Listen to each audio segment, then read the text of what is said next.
কালিয়াচকে বিচার বিভাগীয় আধিকারিকদের আটকে রাখার মতো বেঞ্চের ও উদ্বেগজনক ঘটনা তদন্তে জাতীয় তদন্তকারী সংস্থার এসে পৌঁছেছেন কালিয়াচক 2 নম্বর ভিডিও অফিসে। তার আগে মোথাবাড়ি থানা পরিদর্শন করেন।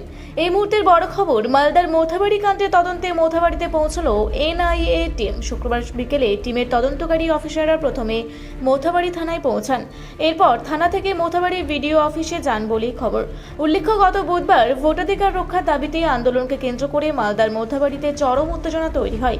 ভোটার তালিকা থেকে নাম বাদ যাওয়া ভোটাররা প্রথমে দিনভর মোথাবাড়িতে পথ অবরোধ করেন। এরপর অনেক রাত পর্যন্ত মোথাবাড়িতে অবস্থিত কালিয়াচক 2 নম্বর ভিডিও অফিস ঘেরাও করে রাখেন। 7 জন জুডিশিয়াল অফিসারকে আটকে রেখে তুমুল বিক্ষোভ দেখান। যদিও গভীর রাতে পুলিশ গিয়ে 7 জন জুডিশিয়াল অফিসারকে কোনো মতে উদ্ধার করে নিয়ে যায়।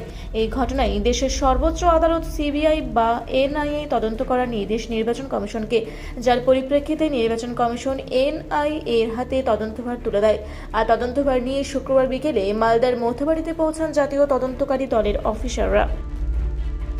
মালদা থেকে শামীম রেজার রিপোর্ট, রূপসী বাংলা মিডিয়া। আপনারা দেখছেন রূপসী বাংলা মিডিয়া। এখন একটা ছোট্ট বিরতি, ফিরে আসছি বিরতির পর। পুরুলিয়ায় পাত্রপাত্রী যোগাযোগের একমাত্র বিশ্বস্ত প্রতিষ্ঠান বিবাহ পরিচয়। আপনার মনের মতো জীবনসঙ্গী খুঁজতে পাশে রয়েছে বিবাহ পরিচয়।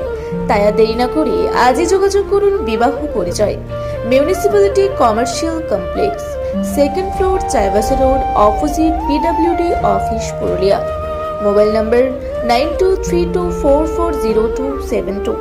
ফিরে এলাম বিরতির পর। আপনারা দেখছেন রূপসী বাংলা মিডিয়া।